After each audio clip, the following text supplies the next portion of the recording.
Hurricane Maria struck Puerto Rico and the Virgin Islands, it's been estimated that as many as 70,000 people may have moved to Florida looking for opportunities to better their lives. In 2017, I initiated a Puerto Rican migration task force to coordinate the community organizations to identify the needs of the citizens and help implement solutions. Today, my task force and I will be hosting a Puerto Rican Evacuee Assistance Summit to give organizations the opportunity to form partnerships and learn from each other's experience in order to understand how we can better help the Puerto Ricans who have been negatively affected by Hurricane Maria. Over 20 groups from various fields will be represented at the summit.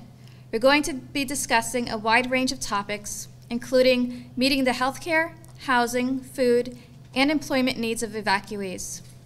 We're going to have networking sessions and presentations from groups like United Way, and I'm really looking forward to seeing what everyone brings to the table. As someone of Puerto Rican descent, I'm very grateful to the participating organizations, as well as the groups who may not be present today. We are upholding the Orange County's culture of benevolence by helping our Puerto Rican neighbors. Well, the biggest issue is affordable housing, and it's not only an issue for the Puerto Ricans that have came here, it's been an issue and it's just getting worse. So affordable housing definitely is an issue. I've been doing some tours and seeing what other cities and counties are doing, and in order to solve the issue, the county really has to step up and start putting their own funding into it. That's the only way it's going to get solved. Well, the county has been very conservative in the funding and the budget, which I agree with. However, when we do have community issues that's long-standing, like I said, we've had these issues for many years, then it's time to look at the budget and reprioritize the budgeting. One of the issues, too, is that the apartment complexes, I mean, as soon as the Puerto Ricans started coming in, rents have raised, and that's another issue. So I don't see there being any rental caps here in Florida. It's just the state that we live in. It's very conservative. But we have to find some solutions, and the solution is subsidizing affordable housing if we're not going to do rent caps. And that's the only option that we have. So you have to take care of it one way or the other. Another problem that we have here in Central Florida is the wages. We do have low wages. And when you have corporations that have low wages, then you have the government then has to step in and subsidize. And basically they're subsidizing for the corporations. So we need the corporations also to step up and to raise their minimum wages.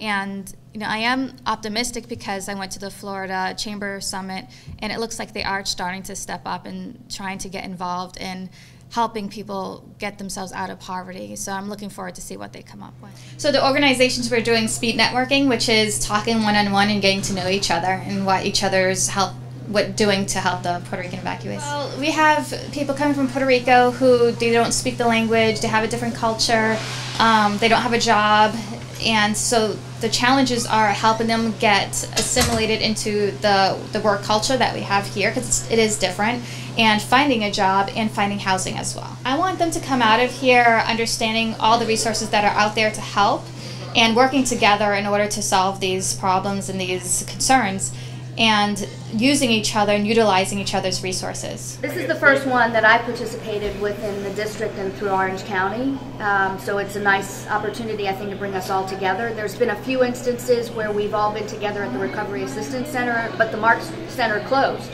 So this is the first time some of us have been back together since that closed. Well, I'm also, as the presidency of Shepherd Tope, I'm also the vice chair of the Primary Care Access Network for Orange County. Many of the individuals that are here today we know. As community leaders and as nonprofit executives and providers, there is very few people in this room today that I haven't seen or haven't worked with before.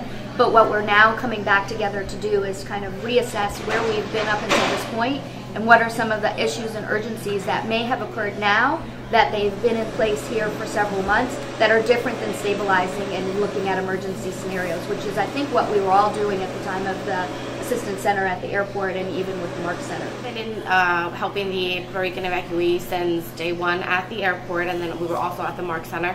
But now we're running a program for the evacuees that have already identified a place where they're going to move, but that the barrier is that they don't have that upfront money that landlords are asking for, that could be as high as almost $4,000. So we are helping with the first month's rent and whatever deposit it is that they're asking for. So that's what we want to get out of being here.